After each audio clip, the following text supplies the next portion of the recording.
علیکم ورحمۃ اللہ وبرکاتہ۔ نحمدہ ونصلی ونسلم علی رسولہ الکریم وعلی آلہ واصحابہ اجمعین، اما بعد فاعوذ باللہ من الشیطان الرجیم، بسم اللہ الرحمن الرحیم۔ الا ان اولیاء اللہ لا خوف علیہم ولا هم یحزنون الذین آمنوا وکانوا یتقون۔ صدق اللہ العظیم۔ قال اللہ تبارک و تعالی فی شان حبیبہ تعظیما و تکریما، ان اللہ وملائکتہ یصلون علی النبی یا ایہا الذین آمنوا صلوا علیہ وسلموا تسلیما۔ اللہم صل علی سیدنا شفیعنا و نبینا و حبیبنا و مولانا محمد مبارک وسلم، صلاۃ و سلام علیک یا رسول اللہ صلی اللہ تعالی علیہ وآلہ وسلم۔ معزز حاضرین اکرام، اس سے پہلے 11ویں شریف کے موقع پر سرکار سیدنا غوث اعظم رضی اللہ عنہ کی زندگی پر روشنی ڈالی گئی تھی۔ آج ہم بالخصوص سرکار غوث اعظم رضی اللہ عنہ کی دینی خدمات کا تذکرہ کریں گے۔ عموماً سرکار غوث اعظم رضی اللہ عنہ کی کرامتیں بیان ہوتی ہیں اور زندگی کی بعض چیزیں بیان ہوتی ہیں، لیکن بہت کم لوگ جانتے ہیں کہ سرکار غوث اعظم رضی اللہ عنہ 6ویں صدی کے مجدد ہیں، اپنے زمانے کے مفتی اعظم ہیں، اپنے زمانے کے مفسر ہیں، اپنے زمانے کے محدث ہیں۔ وہ صرف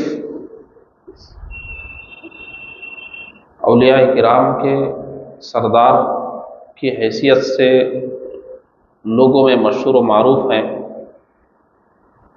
چونکہ اولیاء کرام کی سرداری اتنا بڑا عہدہ ہے کہ اس کو بیان کرنے کے بعد باقی چیزوں کی بیان کی ضرورت نہیں رہ جاتی۔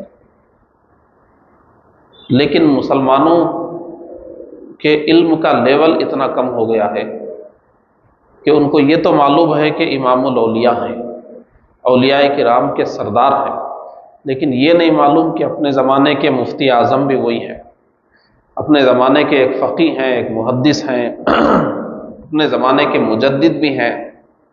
ذرا ان تصورات سے عوام کا ذہن خالی ہے، اور جب بھی عام لوگ سرکار غوث اعظم کا تذکرہ سنتے ہیں تو بس یہی سب سنتے ہیں۔ چونکہ آپ کا امام الاولیاء ہونا مشہور ہے تو ولایت کے حوالے سے جو چیزیں زیادہ آتی ہیں، کرامتیں زیادہ آتی ہیں اور عبادتوں کے معاملات زیادہ آتے ہیں، تو عوام یہی سب زیادہ سنتے ہیں۔ سرکار غوث اعظم کی زندگی کے دوسرے بہت سے پہلو ان سے مخفی رہ جاتے ہیں۔ اس لیے آج ہم تھوڑا روایتی انداز سے ہٹ کر سرکار غوث اعظم رضی اللہ عنہ کی دینی خدمات پر تفصیل سے بات کریں گے۔ اتفاق دیکھیے کہ اس وقت فلسطین میں جنگ چل رہی ہے، پوری دنیا میں مسجد اقصی کا موضوع گرم ہے، اور سرکار غوث اعظم رضی اللہ عنہ کی دینی خدمات میں سب سے بڑی خدمت یہی ہے کہ آپ نے مسلمانوں کی ایسی فوج تیار کی جس نے عیسائیوں سے مسجد اقصی کو واپس لے لیا 6ویں صدی میں۔ اور یہ بات آج جب یہ موضوع گرم ہے مسجد اقصی کا تو ہم نہیں کہہ رہے، بلکہ یہ تو ہم 6-7 سال سے بات کر رہے ہیں کہ سرکار غوث اعظم نے ایسی نسل تیار کی تھی جس نے مسجد اقصی کو واپس لیا، اور اس کا کئی سالوں سے ہم اعادہ کرتے بھی آ رہے ہیں۔ اس بار اس لیے پھر کہہ رہے ہیں کہ اب چونکہ مسجد اقصی کا موضوع گرم ہے، اگر سرکار غوث اعظم رضی اللہ عنہ کی اس حوالے سے جو خدمات ہیں اس کو بیان کیا جائے تو لوگ غور سے بھی سنیں گے اور یاد رکھنے کی کوشش کریں گے۔ مسجد اقصی جو مسلمانوں کا قبلہ اول ہے، مسجد اقصی جو تیسرا حرم ہے، مسجد اقصی جس کی طرف زیادہ ثواب کی نیت سے سفر کر کے جانے کی حضور نے ترغیب دی ہے۔ مسجد اقصیٰ جہاں سے حضور نے سفر معراج شروع فرمایا، وہاں سے آسمانوں کا جو حصہ ہے سفر معراج، بہت مقدس ہے مسجد اقصیٰ۔ مسجد اقصیٰ کے بارے میں ہم کو یہ جاننا ضروری ہے کہ مسجد اقصیٰ مسلمانوں کے پاس کب آئی، پھر مسلمانوں سے عیسائیوں نے کب لیا، پھر ان سے واپس مسلمانوں نے کب لیا، پھر بعد میں یہودیوں کے پاس وہ کیسے گئی۔ اس سے پہلے ایک درس میں ہم بتا چکے ہیں کہ مسجد اقصیٰ اور بیت المقدس اور فلسطین پر مسلمانوں کا ہی حق ہے، اور مسلمان کون ہے؟ آدم علیہ السلام سے لے کر قیامت تک مسلمان وہ ہے جو تمام انبیاء پر ایمان لائے، اس کو مسلمان کہتے ہیں۔ ایسا نہیں ہے کہ مسلمانوں کا وجود 1400 سال سے شروع ہوا ہے۔ آدم علیہ السلام سب سے پہلے مسلمان ہے روئے زمین پر، اور تمام انسان آپ کی اولاد ہیں۔ جتنے انبیاء آئے آدم علیہ السلام کی اولاد میں ہی آئے، جتنے انسان آئے آدم علیہ السلام کی اولاد میں آئے۔ تو جس زمانے میں بھی انبیاء کو ماننے والے رہے وہی مسلمان۔ اس وقت روئے زمین پر تمام انبیاء کو ماننے والی قوم صرف قوم مسلم ہے۔ نہ یہودی تمام انبیاء کو مانتے ہیں، نہ عیسائی تمام انبیاء کو مانتے ہیں۔ تو تمام انبیاء کو ماننے والے ہی مسلمان ہیں، اور وہی مسجد اقصیٰ اور بیت المقدس فلسطین کے حقدار ہیں۔ ہمارے پیارے آقا صلی اللہ علیہ وسلم جب مبعوث ہوئے اور حضور نے اعلان نبوت بھی فرما دیا اور اسلام کی دعوت کا آغاز بھی ہو گیا، اس وقت فلسطین روم کے عیسائیوں کے پاس تھا۔ اس سے پہلے بھی یہودیوں نے ایرانیوں کی حمایت سے رومیوں سے اس کو حاصل کیا تھا، پھر بعد میں رومیوں نے پھر حاصل کر لیا، جس کی بشارت قرآن مجید میں بھی دی گئی ہے۔ اور اس وقت جب اسلام شروع ہوا تھا تو دنیا کی دو بڑی طاقتیں تھیں، روم اور ایران۔ تو حضور پاک صلی اللہ علیہ وسلم جب ایرانیوں نے رومیوں سے حاصل کر لیا تھا، ان پر غلبہ پا کر، تو پھر قرآن میں بشارت دی گئی تھی کہ بہت جلد رومی ایرانیوں پر غالب آئیں گے۔ تو بعد میں ویسا ہی ہوا، پھر روم کے عیسائیوں نے فلسطین پر قبضہ کر لیا اور مسجد اقصیٰ کو لے لیا۔ اس کے بعد ہمارے پیارے آقا صلی اللہ علیہ وسلم دنیا سے پردہ فرماتے ہیں۔ پھر ابو بکر صدیق رضی اللہ عنہ کے دور میں اسلام عرب سے باہر تیزی سے جانے لگا۔ پھر عمر فاروق رضی اللہ عنہ کے دور میں بہت تیزی سے پھیلا۔ تو 15 ہجری میں مسلمانوں کی فوج علاقوں کو فتح کرتے کرتے کرتے فلسطین تک پہنچی۔ عمر فاروق رضی اللہ عنہ کے زمانے میں 15 ہجری میں ادھر جو صحابہ اکرام جہاد کے لیے گئے تھے، حضرت عمرو بن عاص رضی اللہ عنہ، حضرت ابو عبیدہ رضی اللہ عنہ، ان لوگوں نے سب پھر بیت المقدس کا محاصرہ کیا تھا۔ پھر اس کے بعد بیت المقدس فتح ہو گیا۔ حضرت عمر فاروق رضی اللہ عنہ 15 ہجری میں مدینہ منورہ سے مسجد اقصیٰ میں نماز ادا کرنے کے لیے تشریف لے گئے، اور وہاں جانے کے بعد آپ نے فرمایا تھا کہ مسجد اقصیٰ اور فلسطین کے حقدار مسلمان ہی ہے، کیونکہ یہی تمام انبیاء کو مانتے ہیں۔ اس جگہ عیسیٰ علیہ السلام کی ولادت کی بھی جگہ ہے، اور وہاں پر داؤد علیہ السلام کا محراب بھی ہے، سلیمان علیہ السلام کی تعمیر کی ہوئی عمارت ہے۔ بنی اسرائیل کے بہت سارے انبیاء وہاں رہے ہیں، ان کے مزارات ہیں۔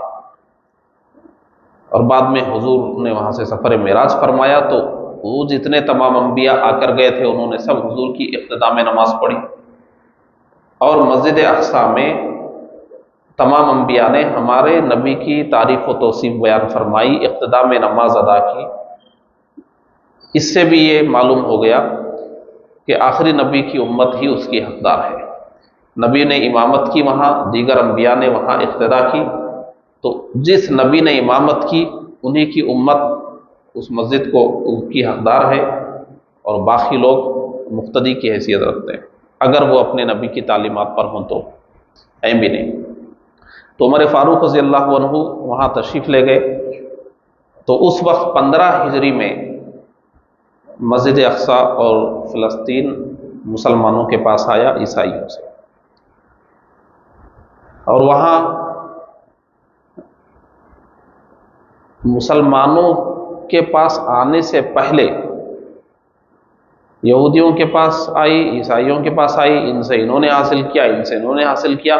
جو بھی وہاں جا کر مسجد اقصی حاصل کرتا، یعنی اس شہر کو یا فلسطین کو فتح کرتا، تو وہاں جاتے ہی وہ خون خرابہ کرتے تھے، شہریوں کو مارتے تھے، عورتوں کو، بچوں کو، بوڑھوں کو، سب کو مارتے تھے۔ یہودیوں نے بھی مارا عیسائیوں کو، عیسائیوں نے یہودیوں کو مارا۔ لیکن عمر فاروق رضی اللہ عنہ جو خلیفہ رسول اللہ تھے، جب آپ نے بیت المقدس کو فتح کیا تو وہاں پھر کسی انسان کا خون نہیں بہایا گیا، اور نہ عیسائیوں کے، یہودیوں کے داخلے پر پابندی لگائی گئی، ان کو بھی آنے دیا گیا، ان کے انبیاء کی بھی تاریخیں وابستہ تھی، ان کو بھی آنے دیا گیا، اور ان کے ساتھ اچھا سلوک کیا گیا۔ عمر فاروق رضی اللہ عنہ کو مسجد اقصی جس پادری نے حوالے کیا تھا، اس نے خود یہ کہا تھا کہ میں مسلمانوں کے خلیفہ کو ہی یہ حوالے کر سکتا ہوں، وہ مدینے سے آئیں گے، میں ان کو حوالے کروں گا۔ تو عمر فاروق رضی اللہ عنہ مدینے سے تشریف لے گئے، پھر ان کے کلیسا کا جو سب سے بڑا پادری تھا، اس نے پھر عمر فاروق رضی اللہ عنہ کے حوالے کیا، اسی نے پھر وہاں آپ کے ساتھ دورہ کیا پوری مسجد اقصی کا اور اس علاقے کا۔ اتنے امن و امان کے ماحول میں عمر فاروق رضی اللہ عنہ نے مسجد اقصی کو حاصل کیا، جبکہ ان سے پہلے جتنے لوگوں نے فتح کیا، عیسائیوں نے، یہودیوں نے، رومیوں نے، عیسائیوں نے، جو بھی وہاں گئے فاتح بن کر، خون کی ندیاں بہا دی انہوں نے۔ یہ مسجد اقصی کی وہ تاریخ ہے جو صرف رحمت للعالمین صلی اللہ علیہ وسلم کے امتیوں نے قائم کی ہے۔ اور بعد میں جب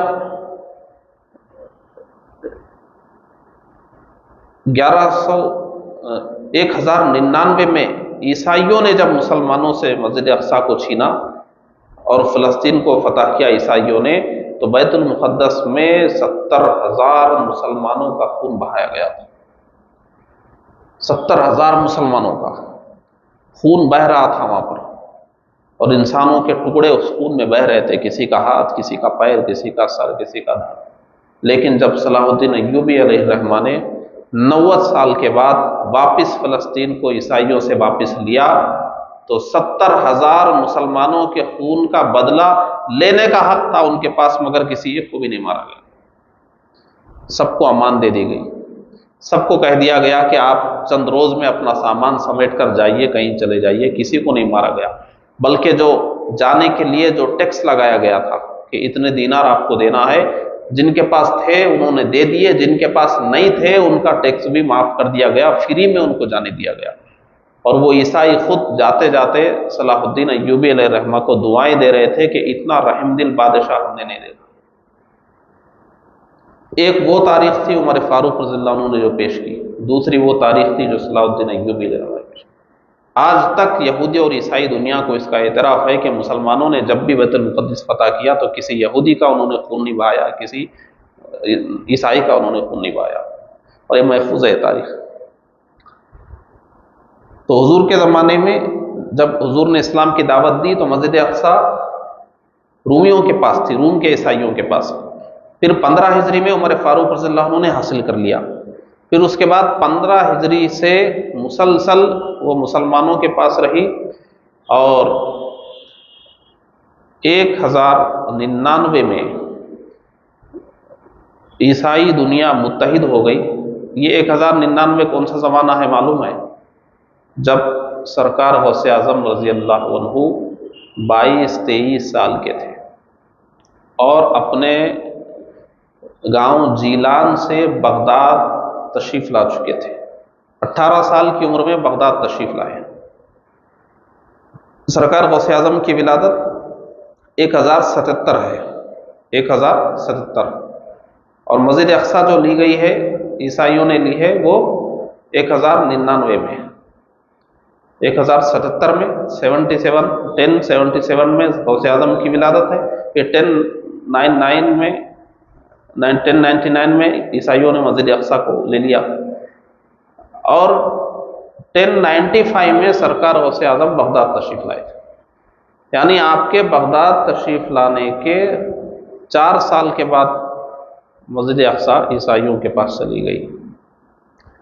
یعنی زمانہ کون سا ہے دیکھیے، 6ویں صدی آ رہی ہے، 6ویں صدی سامنے ہے، 5ویں صدی ختم ہو رہی ہے، اور 6ویں صدی کے جو مجدد ہیں بہت سے ہیں، سرکار غوث اعظم بھی ہیں۔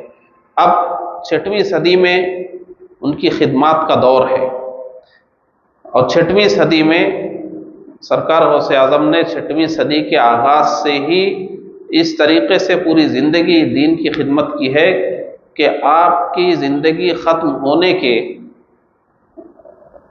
20-22 سال کے بعد مسجد اقصیٰ واپس بھی آ گئی۔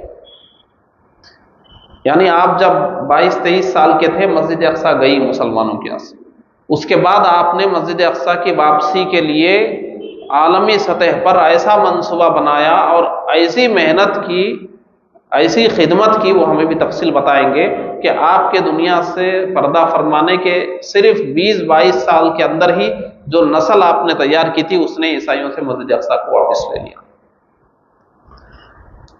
سرکار غوث اعظم رضی اللہ، سب سے پہلے یہ سمجھیے کہ مسجد اقصیٰ گئی کیسے۔ غوث اعظم کے زمانے میں جب غوث اعظم 20-22 سال کے تھے، اس وقت مسجد اقصیٰ آخر مسلمانوں سے عیسائیوں کے پاس کیسے چلی گئی؟ اگر ایک جملے میں کہہ دیا جائے تو اس کی وجہ صرف امت مسلمہ کا انتشار، ٹکڑے ٹکڑے ہو جانا، خلافت کا نظام ختم ہو گیا۔ حضور نے جو طریقہ دیا تھا امت کو کہ جتنی بھی امت مسلمہ ہو سب کا ایک خلیفہ رہے گا، تو جب تک ایک خلیفہ رہا یا خلیفہ کے ماتحت ایک سلطان رہا تو بہرحال امت مسلمہ غالب رہی۔ لیکن جب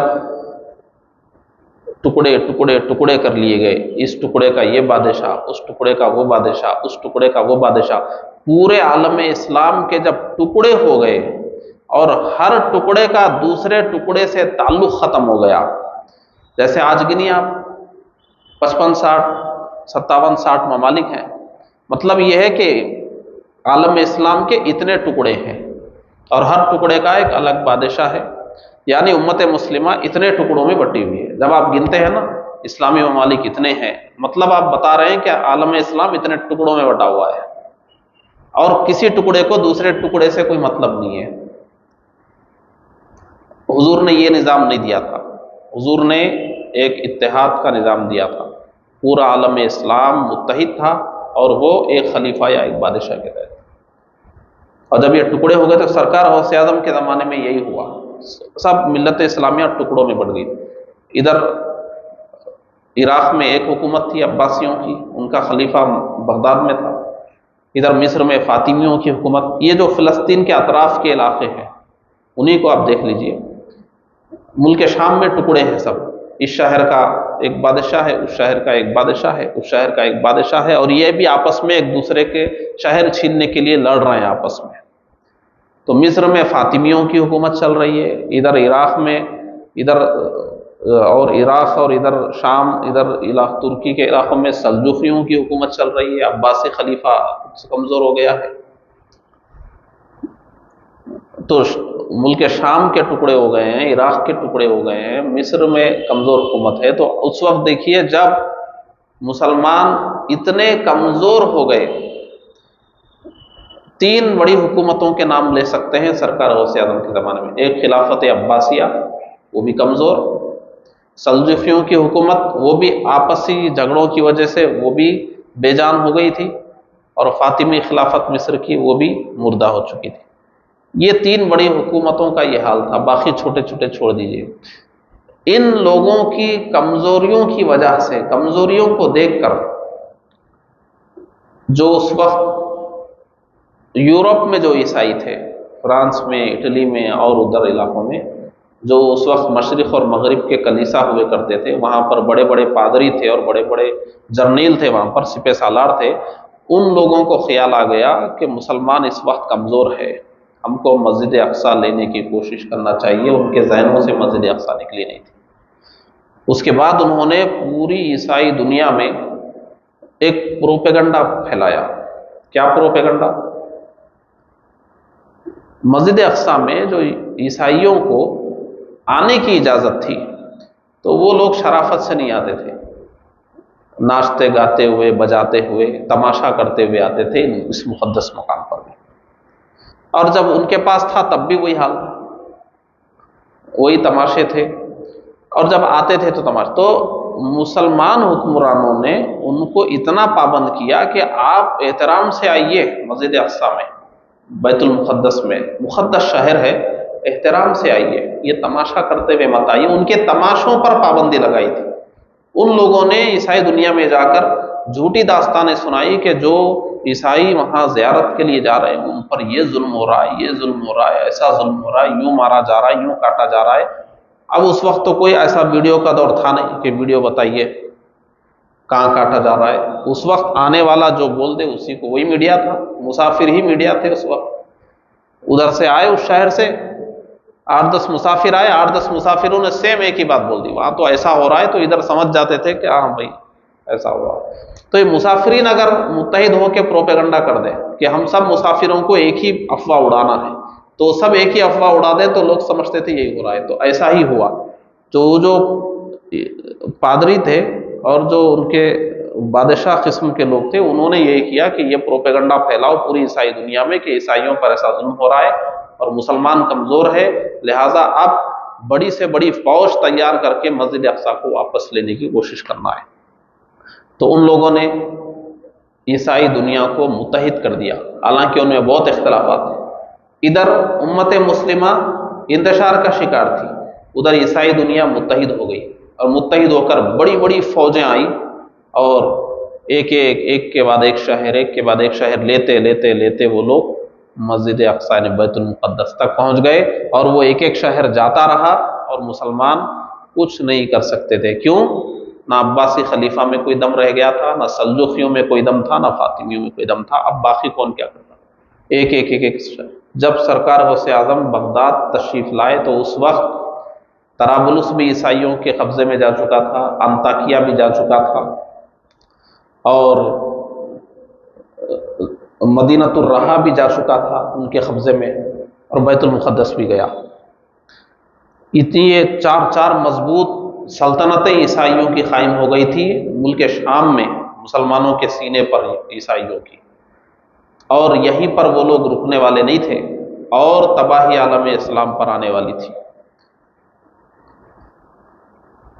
تو سب سے پہلا کام جو اس وقت امت مسلمہ کو ضروری تھا وہ تھا اتحاد۔ کس کا اتحاد؟ سب سے پہلے یہ بادشاہوں کا اتحاد، کہ جتنے ٹکڑے ہو گئے ہیں یہ ٹکڑوں کو ایک کر دیا جائے۔ شام میں الگ بادشاہ ہے، مصر میں الگ بادشاہ ہے، خلیفہ عباسی خلیفہ ہے، سلجوقی حکمراں ہیں، پھر فاطمی بادشاہ ہے۔ اتنے بادشاہوں کو، اتنے ٹکڑوں کو ختم کریں اور سب کو یہ سمجھا دیں کہ میں ہی حکومت کرنا ضروری نہیں ہے، کوئی ایک کرنا ضروری ہے، باقی کو اس کا تابع ہونا چاہیے۔ تو سب سے پہلے کیا ضرورت تھی؟ متحد کرنے کی ضرورت تھی کہ شام، عراق، مصر، یہ جو بیت المقدس کے اطراف کے ممالک ہیں، عراق، شام، مصر، یہ سب متحد ہو جائیں، یعنی ایک بادشاہ کے تحت آ جائیں۔ سب سے پہلا چیلنج یہ تھا۔ اور دوسرا کیا تھا؟ اچھا، صرف بادشاہوں کو بٹھا کر سمجھانے سے، بھئی مصر کے بادشاہ کو بلاؤ، عراق کے بادشاہ کو بلاؤ، شام کے بادشاہ کو بلاؤ، تینوں بادشاہوں کو بٹھا کے سمجھا دو بھئی تم تینوں میں سے دو لوگ حکومت چھوڑ دو، تیسرے کو بڑا بنا دیں، کیا ایسا ہو جائے گا؟ پبلک بھی تو ماننا چاہیے، مصر کے لوگ بھی تو ماننا چاہیے کہ ہم عباسی خلیفہ کے ماتحت ہوں گے، شام کے لوگ بھی تو ماننا چاہیے۔ تو صرف بادشاہ کے ہاتھ میں کچھ نہیں ہوتا، اس کے وزیروں کو بھی ماننا ضروری ہوتا ہے۔ صرف وزیروں کے ہاتھ میں نہیں ہوتا، اور درباریوں کا ماننا ضروری ہوتا ہے۔ صرف درباریوں کے ہاتھ میں نہیں ہوتا، پبلک کا بھی، عوام کا بھی ماننا ضروری ہوتا ہے۔ تو اس کا مطلب یہ تھا سرکار غوث اعظم کے زمانے میں امت مسلمہ کو متحد کرنا سب سے بڑا چیلنج تھا۔ ان کو متحد کرنے کا مطلب یہ تھا کہ ہر مسلمان کی اصلاح کر دی جائے، ہر مسلمان کی۔ اور سرکار غوث اعظم رضی اللہ عنہ نے یہی کیا۔ ایک جملے میں سرکار غوث اعظم کی خدمت کو سمجھیے تو آپ نے 6ویں صدی میں روئے زمین کے ہر مسلمان کو ایسا صاف ستھرا کر دیا، ایسا مسلمان بنا دیا کہ وہ مسلمان نہ اپنی حکومت چاہتا تھا، نہ اپنی دولت چاہتا تھا، نہ اپنے آل اولاد کے لیے کچھ کرنا چاہتا تھا۔ وہ اگر چاہتا تھا تو صرف کہ میری گردن کٹتی ہے تو کٹے، مسجد اقصی واپس آئے۔ یہ مقصد ہر مسلمان کا ہو گیا تھا سرکار غوث اعظم کی 50 سال کی خدمت کے بعد۔ معمولی بات ہے، 2 خاندان کو بٹھا کر آپ صلح کرا کے دیکھیے، جن 2 میں جھگڑا ہے ان کو بٹھانے سے نہیں ہوگا، وہ جو پیچھے بیکنگ کر رہے ہیں ان سب کو سمجھانا پڑے گا، ان کو سمجھانا پڑے گا، ان کو سمجھانا پڑے گا، ادھر کے 10 لوگوں کو سمجھانا پڑے گا، ادھر کے 10 لوگوں کو سمجھانا پڑے گا۔ آپ کے اسی میں 10 سال چلے جائیں گے، 2 خاندانوں کو جوڑنے میں آپ کے 10 سال چلے جائیں گے۔ 2 دوستوں میں جھگڑا ہو جائے، ان میں صلح کرانے میں 2 سال لگ جائیں گے آپ کو۔ تو سرکار غوث اعظم نے کتنی بڑی خدمت انجام دی کہ عالم اسلام کے ہر مسلمان کو دوسرے مسلمان سے جوڑ دیا۔ اور سرکار غوث اعظم نے کوئی ایسا اتحاد نہیں کیا کہ وہ گمراہ فرقہ بھی آئے، وہ بدعقید آئے، سارے ملو، سب متحد ہو جاؤ، سب مل جاؤ۔ یہ اتحاد نہیں کیا سرکار غوث اعظم نے۔ سرکار غوث اعظم نے سب کو ایسا صاف کر دیا، یوں سمجھ لیجئے کہ سب کو سیدھے راستے پر لا دیا۔ اس کو کہتے ہیں اتحاد، یعنی سب کو سیدھے راستے پر لائیے، یہ ہوتا ہے اتحاد۔ یہ نہیں کہ جو آپ جیسے بھی ہیں آئیے اپنا کام کریں گے۔ اب اتنا بڑا مقصد کہ پوری دنیا کے مسلمانوں کو سدھار دینا اور سیاسی طور پہ متحد کر دینا، اس کے لیے معلوم ہے کیا ضروری تھا؟ اگر آج کسی سے بولیں تو کہیں گے کہ پیسہ ضروری ہے، کیونکہ پیسہ بہانے سے ہی ہوگا۔ اب دیکھیے پیسہ بہ رہا ہے، پیسہ بہانے سے ہوگا، حکومت میں یہ تبدیلیاں کرنے سے ہوگا، لیکن ان سب سے کچھ نہیں ہوگا۔ ہوگا تو مضبوط ایمان سے، نیک عمل سے اور دلوں کے تزکیے سے ہوگا۔ سرکار غوث اعظم نے کیا کیا؟ یہی مشن کہ اس وقت روئے زمین پر جتنے مسلمان ہیں، ہر مسلمان کا ایمان پختہ کیا جائے، اس کا عمل اچھا بنایا جائے اور دلوں کے برے صفات ختم کر دیے جائیں۔ یہ کام اگر ہو گیا، مسجد اقصی خود بخود آ جائے گی۔ اس کے لیے سرکار غوث اعظم نے ایک تقسیم فرما دی۔ اس وقت جو بھی مسلمان ہے، یا تو وہ بڑا ہو گیا ہے، ادھیڑ ہو گیا ہے، یا بوڑھا ہو گیا ہے، یا بچہ یا نوجوان ہے۔ بچوں اور نوجوانوں کے لیے آپ نے تعلیم اور تربیت کا انتظام فرمایا، اور ادھیڑوں اور بوڑھوں کے لیے وعظ اور نصیحت کا انتظام فرمایا۔ اب بوڑھے کو تو بٹھا کے پڑھا نہیں سکتے آپ، پورا اسلام سمجھانے تک تو ہماری زندگی ختم ہو جائے گی، اور جب وہ سمجھیں گے تو ان کی بھی زندگی ختم ہو جائے گی۔ وہ کریں گے کیا مسجد اقصی کے لیے؟ تو بڑوں کو وعظ و نصیحت سے ہی کچھ جو بھی کیا جا سکتا ہے کیا جا سکتا ہے، اور بچے کو پڑھانا ہے، بچے کو کیا نصیحت کریں گے؟ اس کو تو مار کے پڑھائیے۔ نصیحت تو بڑے آدمی کو کی جائے گی، بھائی پڑھنے کی عمر گئی، مار کھانے کی عمر گئی، سمجھائیے، نصیحت کیجیے۔ تو سرکار غوث اعظم نے یہ مقصد بنایا کہ پوری دنیا میں جتنے اس وقت بچے اور نوجوان ہیں ان کی دینی تعلیم ہونا چاہیے، دینی تربیت ہونا چاہیے، اور جتنے ادھیڑ اور بوڑھے ہو گئے ان کو وعظ و نصیحت ہونا چاہیے۔ اس کے لیے سرکار غوث اعظم بغداد تشریف لائے تھے جیلان سے، اور اسی کے لیے آپ کی امی نے جاتے جاتے بھیجا تھا کہ جاؤ بغداد، دین کا کام کرو، اب آخرت میں ملاقات ہوگی۔ تو بغداد تشریف لائے۔ بغداد کیوں؟ کیونکہ بغداد ہی اس وقت اسلامی دنیا کا مرکز تھا، یعنی پوری دنیا کے مسلمان وہاں آتے تھے، جب مرکز تھا۔ وہ عباسی خلیفہ وہیں تھے، خلافت عباسیہ چل رہی تھی، اور جو ہیڈ کوارٹر تھا اسلامی دنیا کا وہی تھا، بغداد تشریف لائے۔ بغداد تشریف لانے کے بعد 18 سال کی عمر میں تشریف لائے، اور اس کے بعد 22-25 سال تک آپ نے کیا کیا؟ آپ نے لوگوں میں زندگی گزاری، لوگوں کے حالات بھی دیکھتے رہے، اور خود بھی وہاں جو اکابر تھے ان سے اکتساب فیض فرماتے رہے، ریاضتیں کی، مجاہدے کیے، مراقبے کیے۔ 25 سال تک یہی چلا۔ اب 25 سال کے بعد، یعنی 18 سال کی عمر میں تشریف لائے، اس میں اور 25 سال جوڑ دیجئے، اس کے بعد سرکار غوث اعظم رضی اللہ عنہ نے اپنے مشن کو عملی میدان میں شروع فرمایا۔ اور مشن کیا تھا؟ بچوں اور نوجوانوں کو دین کی تعلیم کا انتظام، اور ادھیڑوں اور بوڑھوں کو نصیحت اور واعظ و نصیحت کا انتظام۔ جس مدرسے میں سرکار غوث اعظم نے تعلیم حاصل کی تھی، مدرسہ مخزومیہ، آپ کے شیخ ابو سعید مخزومی رحمۃ اللہ تعالی علیہ، ان کا وہ مدرسہ جس میں آپ نے علم حاصل کیا تھا، مدرسہ مخزومیہ چھوٹا سا مدرسہ تھا۔ اور اسی زمانے میں جب سرکار غوث اعظم بغداد تشریف لائے تو اس وقت تک بغداد میں امام غزالی موجود تھے، اور ان کی خدمات کا اثر تھا بغداد میں۔ امام غزالی بڑے تھے عمر میں سرکار غوث اعظم سے، اور امام غزالی سرکار غوث اعظم کی تقریباً آدھی زندگی کے بعد آپ دنیا سے تشریف لے گئے۔ سرکار غوث اعظم سے پہلے میدان عمل میں امام غزالی کی خدمات ہیں۔ امام غزالی تشریف لے جا چکے تھے، سرکار غوث اعظم نے اس مدرسے، امام غزالی کا بھی ایک مدرسہ تھا، مدرسہ ان کا الگ تھا جس مدرسے کو انہوں نے چلایا تھا۔ سرکار غوث اعظم نے مدرسہ مخزومیہ میں تعلیم حاصل کی۔ مدرسہ مخزومیہ کو سب سے پہلے آپ نے یہ کیا کہ اب بچوں کی اور نوجوانوں کی تعلیم کے بھی دو طریقے تھے۔ ایک کہ باضابطہ علماء اور مشائخ پیدا کیے جائیں، باضابطہ عالم دین بنایا جائے۔ یہ تو ہر مسلمان نہیں بنے گا، کچھ بنیں گے۔ اور دوسرا یہ کہ جو مکمل عالم دین، یعنی صرف دین کی تعلیم کے لیے وقف نہیں ہو سکتے، تو ان کو اسلام کی ضروری تعلیم۔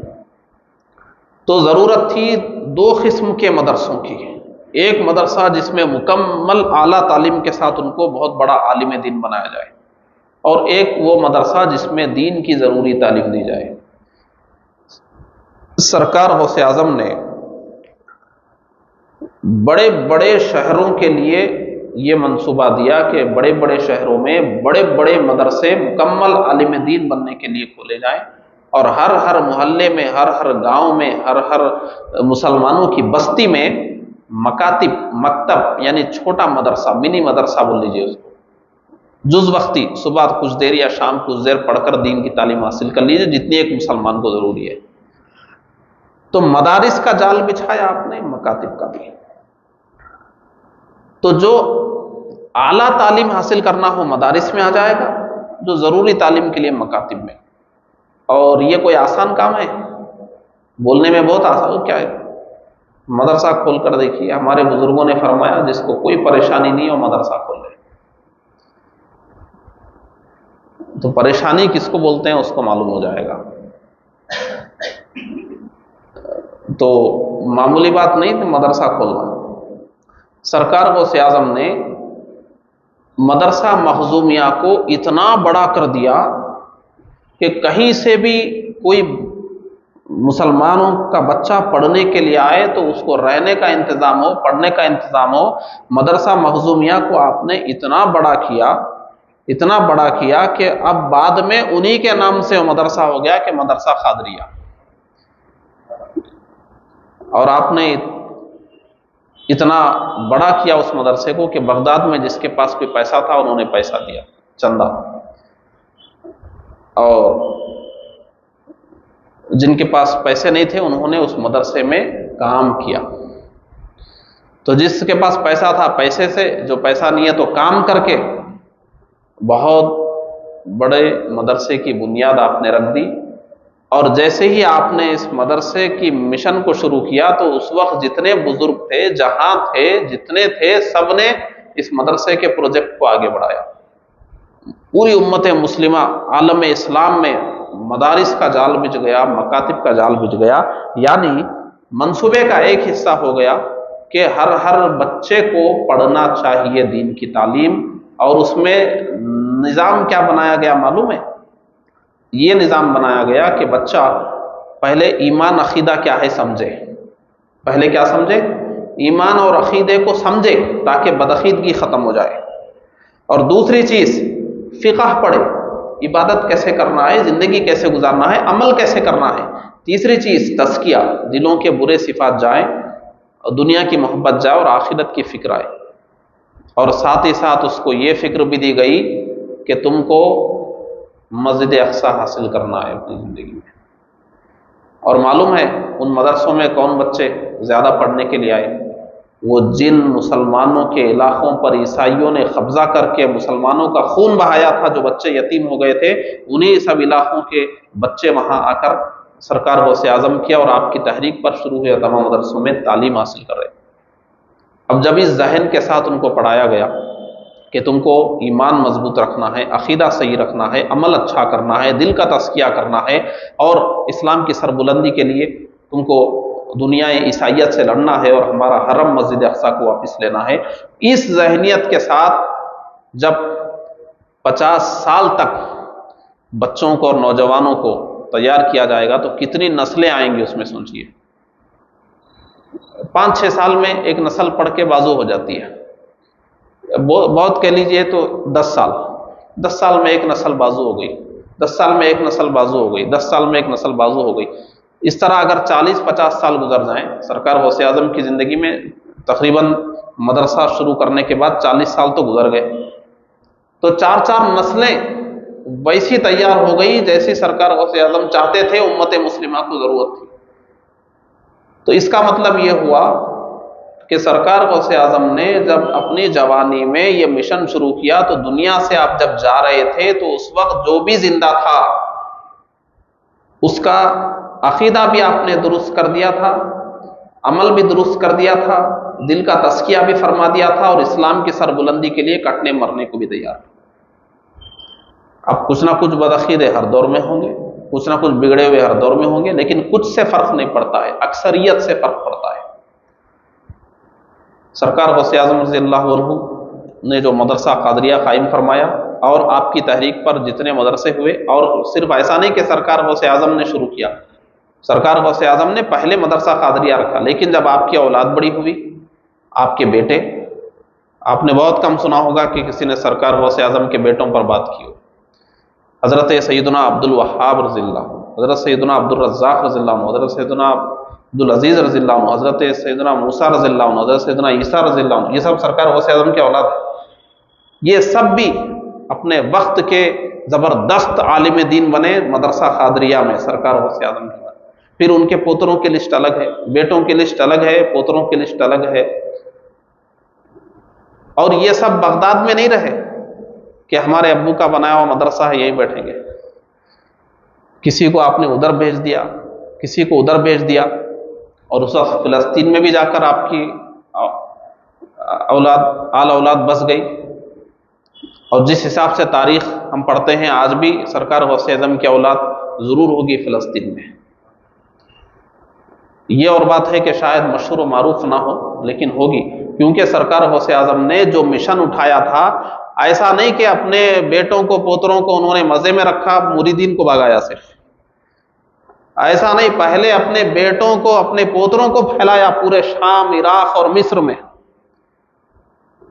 اور جب صلاح الدین ایوبی علیہ الرحمہ نے بیت المقدس فتح کرنے کے لیے فوج تیار کی تھی تو اس فوج میں چھوٹے موٹے فوجی نہیں بلکہ جو ان کے مشیر تھے، خاص ان کے خیمے میں بیٹھنے والے، ان کے منصوبے میں مشورہ دینے والے، ان کے خاص جو لوگ تھے وہ وہی علماء تھے جو مدرسہ قادریہ میں غوث اعظم کے مدرسے میں پڑھ کر گئے، اور خود صلاح الدین ایوبی علیہ الرحمہ سرکار غوث اعظم سے متاثر تھے، کیونکہ اس وقت کی تاریخ میں لکھا گیا ہے کہ اس زمانے میں پورے روئے زمین پر اگر کسی ہستی کی شہرت اور مقبولیت تھی تو وہ سرکار غوث اعظم کی تھی، بغداد سے پوری دنیا میں۔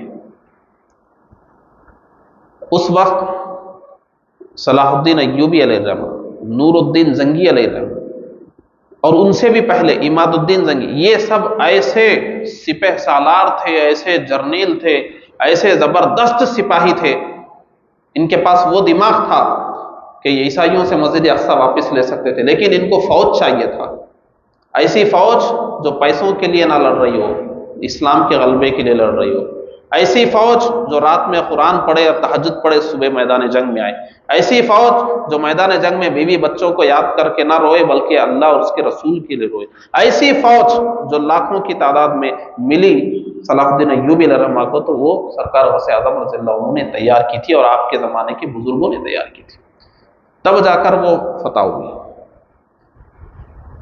بچوں کے لیے یہ نظام سرکار غوث اعظم نے قائم کیا، اور بڑوں کے لیے واعظ و نصیحت، ہفتے میں 3 دن سرکار غوث اعظم نصیحت فرماتے تھے، جمعہ کے دن، منگل کے دن، اتوار کے دن۔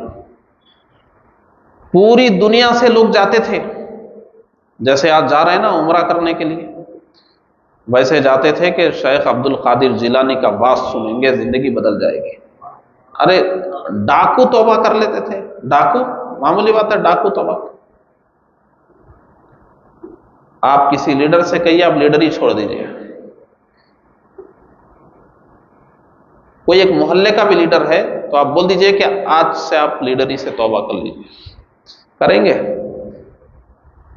اور باقی اوپر کے عہدے چھوڑ دیجئے، ایک محلے کا بھی جو لیڈر ہوتا ہے نا، آپ اللہ رسول کی خاطر آپ استعفیٰ دے دیجئے، آج سے نماز روزے کے لیے لگ جائیے۔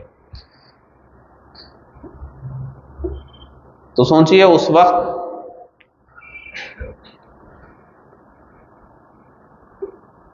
کیا میں کہہ رہا تھا،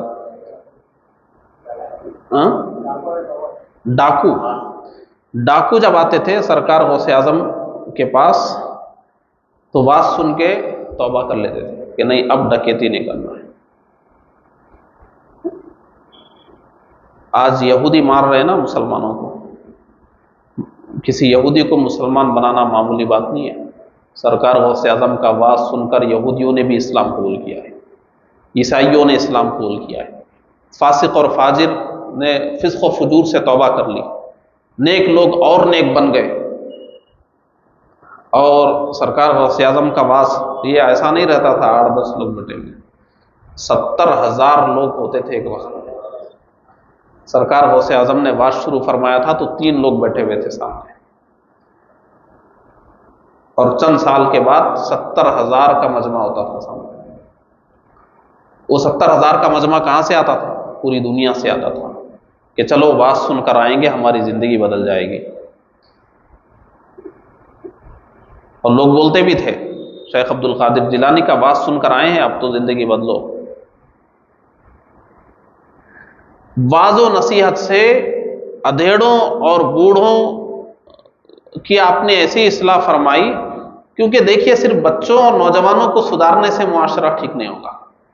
آپ بچے کو سدھاریے، نوجوان کو سدھاریے، اب وہ کہیں گے کہ یہ حرام ہے مت کرو، ان کے ابو ایک سر پہ ماریں گے چپ جو کہہ رہا ہوں وہ کر۔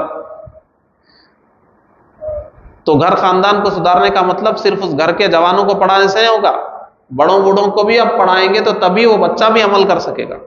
تو غوث اعظم نے صرف بچوں اور عالم اسلام کے امت مسلمہ کے بچوں اور نوجوانوں کو ہی نہیں پڑھایا، بلکہ بوڑھوں اور ادھیڑوں کو بھی نصیحت کی کہ وہ بچوں کو عمل بھی کرنے دو جو پڑھایا گیا ہے، اور خود بھی عمل کرو۔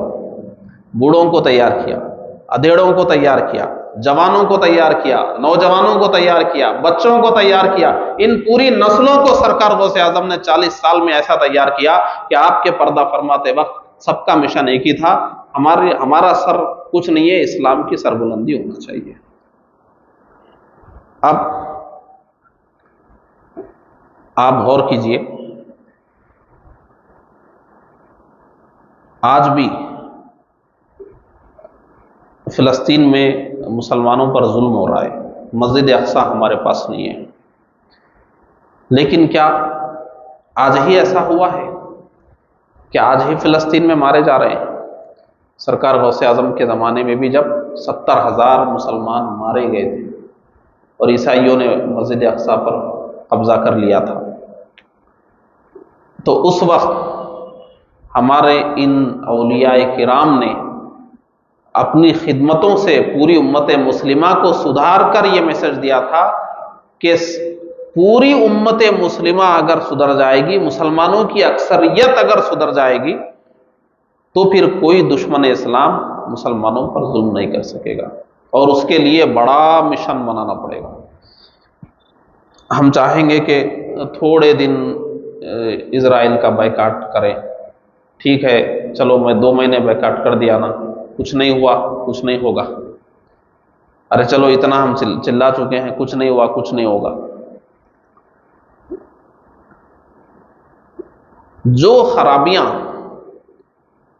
6ویں صدی میں تھی، جس کی وجہ سے مسجد اقصیٰ گئی تھی، فلسطین میں 70,000 مسلمان مارے گئے تھے، وہی خرابیاں آج بھی امت مسلمہ میں موجود ہیں۔ اس وقت بھی مسلمانوں کی حکومتوں کے ٹکڑے تھے، آج بھی ٹکڑے ہیں۔ کتنے ٹکڑے ہیں؟ 57 ٹکڑے ہیں۔ جتنے ممالک اتنے ٹکڑے ہیں۔ اس وقت بھی بدعملی عام ہو گئی تھی، آج بھی بدعملی عام ہو گئی۔ عقیدہ بگڑ گیا تھا، آج بھی بگڑا ہوا ہے۔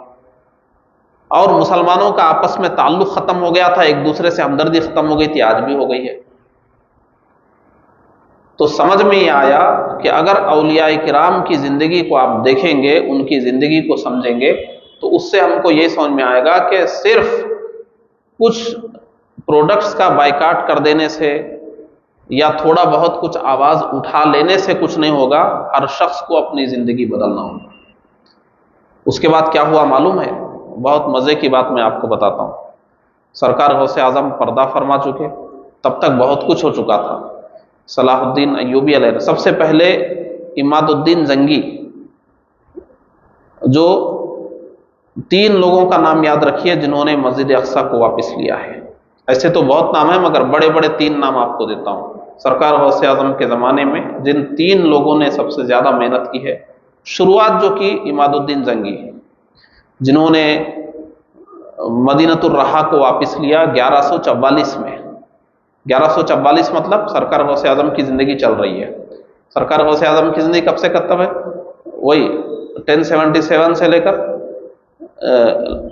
ادھر 1166 تک۔ تو 1144 میں عماد الدین زنگی مدینۃ الرحا لے چکے ہیں عیسائیوں سے۔ 4 سلطنتیں ان کی ہو گئی تھی نا شام میں، طرابلس ہو گیا تھا، انطاکیہ ہو گئی تھی، رہا اور یہ بیت المقدس، تو مدینۃ الرحا انہوں نے واپس لے لیا۔ یہ اس کے بعد پورے یورپ میں ایک ہلچل مچ گئی کہ ہمارا ایک شہر گیا، مسلمان ارے کہیں لیتے لیتے مسجد اقصیٰ نہ لے لیں واپس۔ عماد الدین زنگی انہوں نے شروعات کر دی، پھر ان کا قتل ہو گیا، ان کو قتل کر دیا گیا راتوں رات۔ اس سے پہلے بھی ایک کا قتل ہوا تھا، عماد الدین زنگی۔ ان کے بعد جو ان کے بیٹے نور الدین زنگی تھے، نور الدین زنگی، انہوں نے باضابطہ اس مشن کو اٹھایا کہ عیسائیوں کے خلاف ہم کو پہلے عالم اسلام کو ہمیں متحد کرنا ہے۔ تو نور الدین زنگی علیہ الرحمہ کے زمانے میں جزیرۃ العرب اور ملک شام اور جزیرۃ العرب تقریباً متحد ہو گیا تھا، اور مصر کے بھی اتحاد کی راہیں ہموار ہو گئی تھی۔ نور الدین زنگی علیہ الرحمہ ان کا بھی جب انتقال ہو گیا تو اس وقت جب تک ان کے ماتحت کام کر رہے تھے صلاح الدین ایوبی علیہ، ان کے ماتحت کام کر رہے تھے، اور وہ مصر میں وزیر بھی بن چکے تھے انہی کی زندگی میں، اور مصر اور شام کے اتحاد کا راستہ مکمل فراہم ہو چکا تھا۔ جب نور الدین زنگی علیہ الرحمہ کا بھی وصال ہو گیا تو اس کے بعد صلاح الدین ایوبی علیہ الرحمہ مستقل پورے شام اور مصر کے بادشاہ بن گئے۔ اور انہوں نے کیا کیا معلوم ہے؟ انہوں نے اپنا خطبہ نہیں پڑھوایا، بلکہ جو عباسی خلیفہ تھے کہ مسلمانوں کو خلیفہ کے ماتحت ہونا چاہیے، تو انہوں نے پورے عالم اسلام کو عباسی خلیفہ کے ماتحت متحد کر دیا، اور اس کے بعد پورے عالم اسلام کے متحد ہو جانے کے بعد انہوں نے عیسائیوں کے خلاف پھر جو جہاد شروع فرمایا، تو اس کے بعد جو جہاد کا سلسلہ شروع ہوا، تو پھر اس کے بعد وہ دن بھی آیا کہ مسجد اقصیٰ فتح ہو گئی، بیت المقدس فتح ہو گیا۔ اور جب بیت المقدس فتح ہوا تو قاضی محی الدین شافعی علیہ الرحمہ نے پہلا جمعہ پڑھایا تھا، اور انہوں نے ایک خطبہ دیا تھا جو جس کو خطبۃ التحریر کہتے ہیں، آج بھی تاریخ میں وہ محفوظ ہے۔ اور یہ کب ہوا؟ سرکار غوث اعظم کے وصال کے 20-22 سال کے بعد ہوا۔ اور اس وقت بھی جب بیت المقدس میں مسلمان داخل ہوئے تو 100 سال پہلے جو 70,000 مسلمانوں کا خون بہایا گیا تھا ان کا بدلہ نہیں لیا گیا، ان کا بدلہ نہیں لیا گیا۔ لیکن سرکار غوث اعظم کی زندگی سے اور 6ویں صدی کے ان حالات سے ہم کو یہ سمجھ میں آتا ہے کہ آج امت مسلمہ جس طریقے پر چل رہی ہے وہ طریقہ بالکل وہ نہیں ہے جو ہمارے نبی نے سکھایا تھا۔ ہمارے نبی نے یہ نہیں سکھایا تھا کہ ہر مسلمان اپنی جگہ کھا پی کے مضبوط رہے، اپنے بیوی بچوں کو سنبھالتے رہے، اپنی جان اپنے بال بچوں کی جان کی پرواہ، بلکہ نبی نے تو یہ طریقہ دیا تھا کہ دشمنان اسلام ہر دور میں رہیں گے اور دشمنان اسلام کے خلاف مسلمانوں کی ایک جماعت کو ڈٹے رہنا ہوگا۔ اور آپ کو معلوم ہے اسلام میں یتیموں کی کفالت، بیواؤں کی کفالت پر اتنی ترغیب کیوں دی گئی؟ حضور نے کیوں فرمایا کہ جو یتیم کی کفالت کرے گا وہ اور میں جنت میں اس طرح ہوں گے؟ کیوں یتیموں کی کفالت پر اتنا زور دیا گیا؟ کیوں بیواؤں کی کفالت پر اتنا زور دیا گیا؟ آج آپ کو یتیم ملیں گے، وہاں ادھر کوئی ادھر کوئی ادھر کوئی۔ آپ کو یتیم اس لیے نہیں ملیں گے، بیوائیں اس لیے کم ملیں گی کہ امت مسلمہ اس طریقے پر نہیں ہے جس طریقے پر اسلام نے سمجھایا تھا۔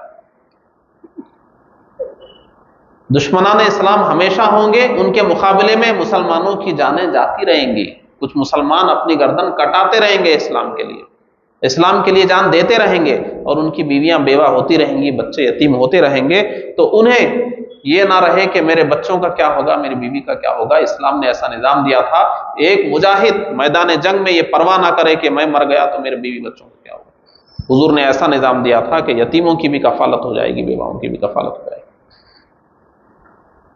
یہ اس لیے تھا کہ امت مسلمہ ایسی ہی کنڈیشن میں رہے گی کہ مسلسل مسلمانوں کی ایک جماعت کو دشمنان اسلام کے لیے قربانی دینی ہوگی، اور ان کے پیچھے جو ان کا گھر ہوگا پھر ان کو سنبھالنے کے لیے معاشرے کو ہی آگے بڑھنا ہوگا۔ اور اس زمانے میں ایسا ہی ہوتا تھا، جو یتیم ہوتے تھے ان کو کچھ کمی نہیں ہوتی تھی۔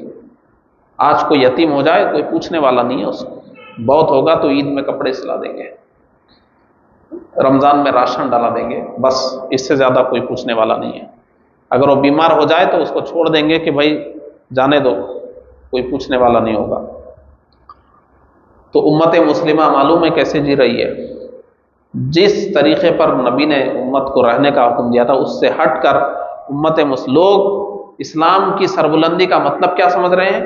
ہر مسلمان کھا پی کر مزے میں رہے، ہر ایک کسی کے گھر پہ بلڈوزر نہ چلے، کسی کے بچوں کو اغوا نہ کیا جائے، بس ہم آرام سے رہیں، ہمارا گھر آرام سے رہے، ہماری جان محفوظ رہے، ہمارا مال محفوظ رہے، اسی کو سمجھ رہے ہیں اسلام اور مسلمانوں کا غلبہ۔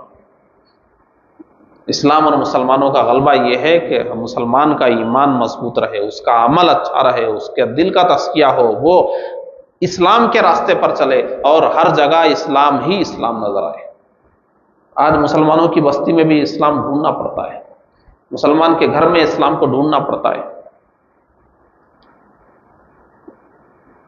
سرکار غوث اعظم رضی اللہ عنہ نے اور ان کے زمانے کے بزرگوں نے اپنی زندگی کو وقف کر دیا۔ لکھا ہے سیرتوں میں کہ سرکار غوث اعظم صرف یا تو پڑھاتے تھے مدرسے میں بچوں کو یا لوگوں کو واعظ کرتے تھے، کوئی اور کام نہیں تھا، یہی کام تھا۔ مدارس خانخواہیں، مدرسوں میں تعلیم و تربیت، خانخواہ میں بڑے لوگوں کی تزکیہ کیا گیا، اور سرکار غوث اعظم نے، آپ کی آل اولاد نے پوری زندگی یہی کام کیا، اور اس وقت امت مسلمہ سیدھے راستے پر آ گئی۔ اب ہم اور آپ جا کر فلسطین کے لیے کچھ نہیں کر سکتے، لیکن ہم اپنی زندگی ٹھیک کر سکتے ہیں۔ اس سے پہلے بھی میں نے عرض کیا تھا، ہم قیامت میں صرف اس لیے نہیں چھوڑے جائیں گے کہ کوئی دشمن اسلام نے ہم کو مار دیا، صرف اس بنیاد پہ نہیں چھوڑے جائیں گے کہ اسلام دشمنی نے کسی نے ہم کو مار دیا، ہمارا بھی عمل پوچھا جائے گا۔ ہم کھاتے پیتے رہیں، سوتے رہیں، گناہوں میں ڈوبے رہیں، اب کوئی آ کر مسلمان کہہ کر مار دے تو جنت میں چلے جائیں گے؟ اپنا حساب نہیں دینا پڑے گا ہم کیا کر رہے تھے؟ یہ بھی جواب دینا پڑے گا کہ تم اتنے کمزور کیوں بنے کہ کوئی آ کر تم کو مار دیا؟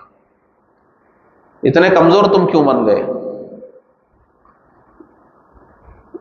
تو ہر زمانے کے تقاضے ہوتے ہیں۔ آج کا تقاضا یہ ہے کہ جس زمانے میں جیسے چیلنجز ہوں، جیسی چیزوں کی ضرورت ہو، اس میدان میں مسلمان اتریں۔ اور ہم تو یہاں معاہدے کی زندگی جی رہے ہیں، ہم کو تو امن و امان کے ساتھ ہی رہنا ہے۔ اسلام نے کوئی ایسی تعلیم نہیں دی کہ جو مسلمان نہیں ہے اس کو مار دو، جو مسلمان نہیں ہے۔